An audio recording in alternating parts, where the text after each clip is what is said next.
출애굽기 20장 1절에서 6절까지 우리 교독하겠습니다. 1절입니다. 하나님이 이 모든 말씀으로 말씀하여 이르시되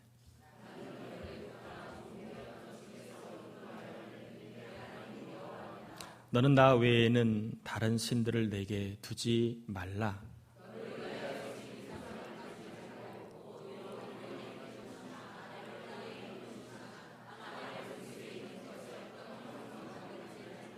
그것들에게 절하지 말며 그것들을 섬기지 말라.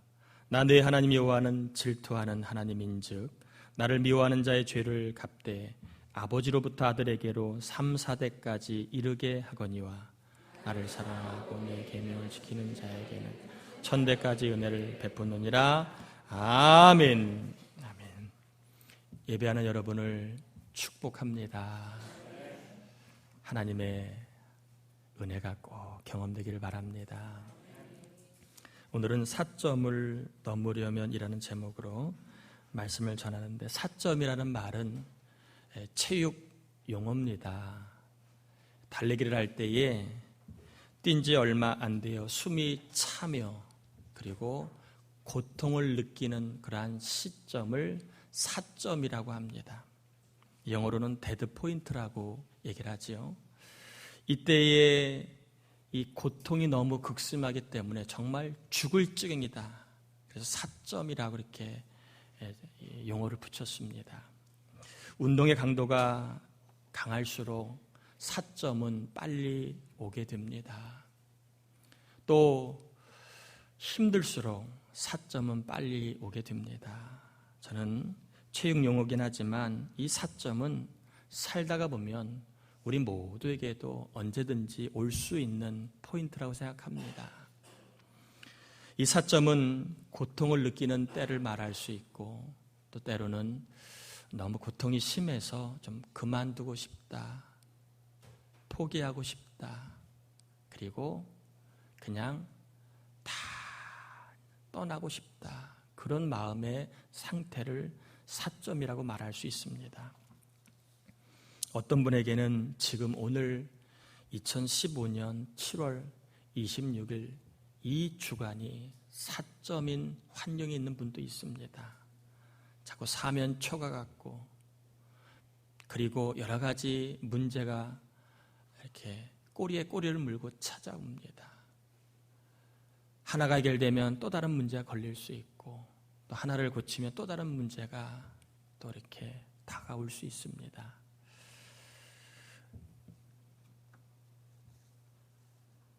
어떤 분에게는 질병이 사점일 수 있습니다. 계속 이어지는 질병, 조심한다고 하지만, 그리고 또 신경 쓴다고 하지만 이 질병이 잘 떨어지질 않네요. 그래서 이 질병이 사점같이 고통의 극함을 경험할 수도 있다는 겁니다. 또 어떤 분은 실패가 너무 고통스러워서 실패 자체가 삶의 사점일 수도 있다는 겁니다. 너무 고통스러워서 뭐를 해야 될지 엄두가 나지 않고, 또 어떻게 살아야 될지 용기가 나지 않는 상태를 사점이라고 말할 수 있습니다.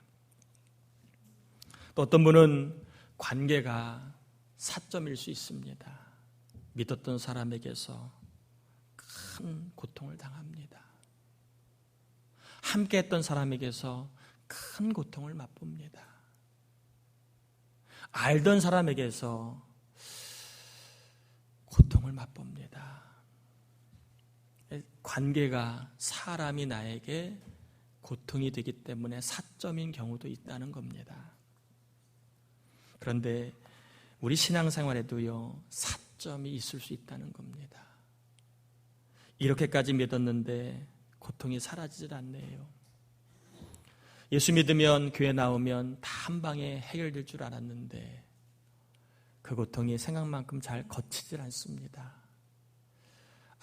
믿어도 소용없다 라는 생각에 교회를 나오지만 이 생활이 고통일 수 있습니다. 차라리 교회를 안 나갔다라면 더 자기 방식 가지고 덜 스트레스를 받을 텐데, 믿어도 아무 소용없을 때 믿는 것 자체가 고통일 수 있다는 겁니다. 또 나름대로 기도했는데 문제가 시원하게 해결되지 않습니다. 여전히 문제 가운데 갇혀 있습니다. 그럴 때에 기도해도 소용없네 라는 생각이 들 수 있다는 겁니다. 근데 그게 든다는 것만이 아니라 그 생각 자체가 기도하는 자에게 고통이 된다는 거예요. 기도했는데 문제가 해결되지 않으면 고통이 됩니다. 언제까지 기도해야 될지, 정말 기도하면 소용이 없을지 갈등 자체가 고통입니다. 뭘 하자니 용기도 안 나. 그렇다니 안 하려고 하자니 그것도 또 겁이 나고. 하지만 그것이 고통일 수 있습니다. 그래서 믿어봤자 소용없고 기도해도 아무 소용없네 라는 생각이 들 때에 우리의 또 생각이 어떤 생각이 있느냐 하면 교회는 나랑 맞지 않는가 봐. 교회는 나랑 맞지 않는 것 같아. 그런 생각이 들 수 있다는 거예요. 다른 방법을 찾아봐야 되나? 하나님 가지고는 안 되네. 다른 방법을 찾아봐야 되나? 기도해도 안 되네. 점을 한번 쳐봐야 되나? 누가 친척이 영한 사람이 있다고 그러는데, 싸고 저렴한데 잘 본다는 사람이 있다는데 거기 한번 가봐야 되나? 그런 생각이 들 수 있다는 겁니다. 뭔가 내가 지금 하고 있는 것에는 불안한 거예요. 내가 믿고 있는 것에 불안한 겁니다. 다른 것을 찾고 싶고 다른 것에 가고 싶고 또 다른 길을 찾아야만 될 것 같은 생각이 함께 묶어옵니다. 그런데 이것이 우리 마음에 평안함이 아니라 계속 고통을 준다는 거지요. 그래서 여러분, 고통이 너무 커서 참 힘들다 하는 분 계십니까? 그리고 삶의 괴로움이 너무 커서 다른 길을 다른 방법을 찾아봐야 되겠다 하는 생각으로 한 주간을 보낼 분이 계시다면 오늘 본문을 한번 다시 한번 들어보시길 바랍니다. 여러분 2절인데 다시 한번 읽어볼까요? 2절 한번 다시 읽어보겠습니다. 나는 너를 애굽 땅 종되었던 집에서 인도하여 낸 내 하나님 여호와니라. 여러분 성경을 볼 때에 너 이렇게 나오면 상황을 잘 보고 나가 하나님이면 하나님을 넣으시고, 그리고 너가 성경 읽는 독자라고 하면 거기에 자기 이름을 넣으면 훨씬 느낌이 팍 와닿습니다. 제가 한번 2절을 제 이름을 넣어서 한번 해볼게요. 하나님은 일수를 애굽 땅 종되었던 집에서 인도하여 낸 일수의 하나님 여호와니라. 이러면 저에게는 더 의미가 잘 와닿습니다. 이제 여러분에게 한번 부탁합니다. 너에다가 여러분의 이름을 넣어서 한번 3번만 불러볼게요. 나에다가는 하나님을 넣으시고 너에다가는 자기의 이름, 성을 함께 붙이든 아니면 이름만 하시든 간에 한번 자기 이름을 넣어가지고 3번만 한번 같이 읽어보겠습니다. 시작. 하나님은 일수를 애굽 땅 종되었던 집에서 인도하여 낸 일수의 하나님 여호와. 한 번 더요. 하나님은 일수를 애굽 땅 종되었던 집에서 인도하여 낸 일수의 하나님 여호와. 한 번만 더요. 하나님은 일수를 애굽 땅 종되었던 집에 인도하여 낸 일수의 하나님 여호와니라. 여러분 3번을 읽으니까 마치 하나님이 그렇게 하실 것 같은 생각이 안 드세요? 2절의 내용을 좀 이렇게 축약한다면 이런 뜻입니다. 출애굽의 하나님을 기억하라는 겁니다. 출애굽의 하나님을 기억하라는 말은 출애굽의 하나님이 지금 너의 고통 가운데 있는 너를 건져주실 것이다. 그것을 기억하면 믿을 수 있다는 겁니다. 출애굽의 하나님을 기억하면 지금 구원의 하나님을 믿을 수 있다는 겁니다. 여러분, 현재가 너무 고통스러운 분 계시다면 우리 3절부터 5절까지 다시 한 번만 읽어보겠습니다. 같이 한번 읽어봅니다. 너는 나 외에는 다른 신들을 내게 두지 말라. 너를 위하여 새긴 우상을 만들지 말고 또 위로 하늘에 있는 것이나 아래로 땅에 있는 것이나 땅 아래 물속에 있는 것의 어떤 형상도 만들지 말며 그것들에게 절하지 말라. 그것들을 섬기지 말라. 나 내 하나님 여호와는 질투하는 하나님즉 나를 미워하는 자의 죄를 갚되 아버지로부터 아들에게로 3, 4대까지 이르게 하거니와. 여러분, 이 말씀은 십계명입니다. 십계명인데 제가 광야 중에 하나님이 왜 이 십계명을 주셨을까? 나만 믿으라고 했을까 하는 이야기를 제가 우회적으로 오늘 하고 있는 겁니다. 여러분은 십계명을 어떻게 고백하십니까? 그냥 단지 기계적으로 외워서 너는 나 외에 다른 신 섬기면 죽어! 이러한 무서운 계명으로 받아들이고 있습니까? 지금 이스라엘 백성들은 광야라고 하는 고통의 시간을 지나고 있는 거예요. 고통의 어떤 사점을 지나고 있는 사람들에게 십계명을 주시면서 하나님이 나만 바라봐 이렇게 말하고 있는 겁니다.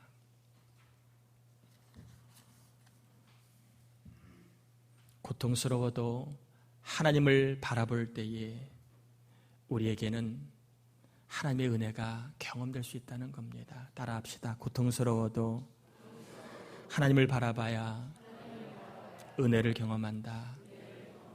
오늘 중요한 도식입니다. 고통 다 있어요. 저도 있습니다. 다 장로님들도 있고 다 있어요. 고통 속에 하나님을 바라보면 은혜가 임한다는 사실을 여러분 좀 붙잡았으면 좋겠습니다. 여러분에게는 하나님이 계십니다. 10계명의 첫 번째부터 4계명까지 뭡니까? 하나님뿐이다는 얘기입니다. 너를 도와줄 자, 너를 구원해 줄 자, 너의 고통에서 건져줄 자, 누구뿐이라고요? 하나님뿐이다는 이야기를 하고 있는 겁니다. 그래서 하나님이 이 고백을 참 좋아하십니다. 따라해 볼까요? 나에게는 하나님뿐입니다. 이 고백을 하나님이 원하신다는 겁니다. 나에게는 누구뿐이라고요? 출애굽의 하나님이 나의 고통에서 나를 구원하실 분, 다른 신이 아니라 다른 곳에 있는 게 아니라 하나님뿐이다라고 우리의 고백을 원하신다는 겁니다. 나에게는 하나님뿐입니다. 나를 건져주실 분 하나님뿐입니다. 나를 구원하실 분 하나님뿐입니다. 나의 고통에서 나를 건져주실 분 하나님뿐입니다. 이 고백을 하나님이 듣고 싶어 하신다는 겁니다. 여러분, 만약에요, 여러분의 자녀 중에 한 사람이 여러분에게 이렇게 한번 말을 해본다고 칩시다. 아빠, 나에게는 아빠가 있어요. 그런데요, 나에게는 아빠 말고 삼촌도 있어요. 나에게는요, 삼촌 말고 옆집 아저씨도 있어요. 그렇게 얘기를 했다고 칩시다. 그러면 듣는 여러분, 듣는 아빠 기분이 어떨까요? 다 컸네, 철들었어. 그래, 세상은 그래, 두루두루 살아야 돼. 그럴까요? 아니면 기분이 싸할까요? 아니, 얘가 뭔 소리 하는 거야 지금? 아니, 아빠도 있어. 그래 놓고 삼촌도 있어. 옆집 아저씨도 있어. 그 뉘앙스는 뭐예요? 아빠 말고도 나 도와줄 사람 많다는 얘기입니다. 듣는 아빠 행복할까요? 아니면 기분 나쁠까요? 엄청 기분 상합니다. 제가 한번 여러분에게 다시 한번 질문합니다. 여러분의 아내가 여러분에게 한번 이렇게 고백을 한다고 칩시다. 여보, 나에게는 당신도 있어요. 그리고 당신 말고 아는 오빠도 있어요. 그렇게 얘기를 한다고 칩시다. 듣는 남편 기분이 어떨까요? 좋을까요? 아니면 뭐 하자는 거야 지금 시방? 뭐 하자는 거야? 기분이 어떨까요? 아니, 세상에 항상 귀한 것은 하나입니다. 남편이 하나야지 남편도 여러 사람들이 하나면 안 되잖아요. 자식이 아빠가 하나야지 아빠도 있고 삼촌도 있으면 어쩌자는 얘기입니까? 누구를 의지해야 된다는 얘기입니까? 여러분, 나는 당신뿐이야, 나는 아빠뿐이야, 이 말이요, 부담되지만 굉장히 듣는 아빠 기분 좋을까요, 안 좋을까요? 좋아요. 아니, 남편이 아내한테 나는 당신뿐이야 그래야지, 나는 당신도 있고 아는 여동생도 있어, 그러면 기분이 좋아요, 안 좋아요? 안 좋아요. 무슨 얘기인지 아시겠지요? 아빠, 나는 아빠뿐이야, 나는 당신뿐이야 그럴 때 감동을 받는다는 거예요. 잘해주지 못해도, 평소에 내가 넉넉하게 해주지 못해도 어린애가 아빠, 나는 아빠밖에 없어, 그러면 그 아빠 얼마나 감동받겠습니까? 그런데 해준 게 없다고 아빠, 나는 아빠도 있고 외삼촌도 있다? 그러면 아빠가 얼마나 마음이 상하겠어요. 잘해준 게 없어도 남편이 아내한테 여보, 나는 당신뿐이야, 그 말이 아내가 감동받지 않겠습니까? 지금 고통 중에 이스라엘 백성들이 하나님 말고 다른 걸 믿어봐야 되겠다는 생각이 찾아왔다는 겁니다. 그럴 때에 하나님 십계명을 통해 뭐라고 얘기하는 거예요? 나에게는, 우리에게 하나님뿐입니다라고 고백을 하기 원한다는 겁니다. 여러분, 인생에 고통이 왔습니다. 하나님 믿고 있다가 하나님 아닌가 봐, 다른 데 가봐야 될까 봐, 그럴 생각이 든다 할지라도 그때에 고통이 있지만 나는 하나님뿐입니다. 그럴 때 하나님이 엄청난 감동을 받으신다는 거예요. 고통 때문에 떠나도 되지만, 고통 때문에 믿지 않아도 되지만, 그러나 그런 사례에서도 구원의 하나님을 믿고 나는 하나님뿐입니다, 나에게는 하나님밖에 없습니다, 이럴 때 하나님이 엄청난 감동을 받으신다는 겁니다. 그런 자에게 하나님이 뭘 주신다고요? 한번 6절 한번 읽어보겠습니다. 하나님뿐입니다라고 고백하는 사람에게 어떤 은혜가 임하는가? 6절 한번 같이 읽어봅니다. 나를 사랑하고 내 계명을 지키는 자에게는 천대까지 은혜를 베푸느니라. 여러분, 아무리 가진 것은 많아도 자식한테 천대까지 그 복을 물려줄 수 있을까요? 아무도 없어요. 여러분, 아무리 좋은 것을 자식에게 천대까지 물려줄 수 있을까요? 없어요. 마음은 원이지만 그렇게 안 됩니다. 천대까지 책임질 수 있는 능력이 우리에게는 없습니다. 그런데 하나님은요, 나는 하나님뿐입니다. 고통이 있지만, 아픔이 있지만, 또 믿음의 결과물이 따라오지 않아도 나는 하나님뿐입니다 라고 고백하는 사람에게 천대까지 책임져 주신다는 겁니다. 천대까지 은혜가 계속 이어지게 한다는 겁니다. 여러분, 은혜가 천대까지 임하면 복 아닐까요? 저에게도 은혜가 임했다면, 저희 자식들에게도 은혜가 임하면 참 그게 복 아니겠습니까? 저희의 손주들에게도 은혜가 임한다면 그게 복 아닐까요? 여러분, 고통스러울 때 이 고통이요, 괴로움이라고 하는 관점에서 바라보면 이게 참 힘든 거예요. 그러나 고통을 괴로움이라는 관점이 아니라 천대까지 은혜를 받는 관점으로 보면 이 고통이 나에게는 의미 있는 시간일 수 있다는 겁니다. 얻은 것이 없고 결과물이 당장 없어도 고통 중에 나는 하나님뿐입니다, 나에게는 하나님이 계시면 됩니다, 출애굽의 하나님이 나를 반드시 건지실 줄 믿습니다 라고 고백하는 사람, 그 사람의 믿음을 보시 하나님은 천대까지 고통을 잊을 수 있는 놀라운 은혜를 부어주신다고 말씀하고 있습니다. 천대까지를 문자적으로 보시든 아니면 여러분이 넉넉한 것으로 보시든 아무 상관없습니다. 중요한 사실은 고통을 다 잊을 만큼의 큰 은혜를 주신다는 겁니다.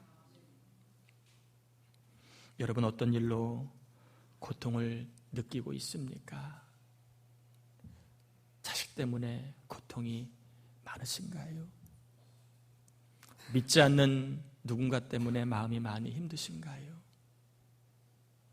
아니면 어려운 경기 때문에 오늘도 고통 가운데 일을 하고 계신가요?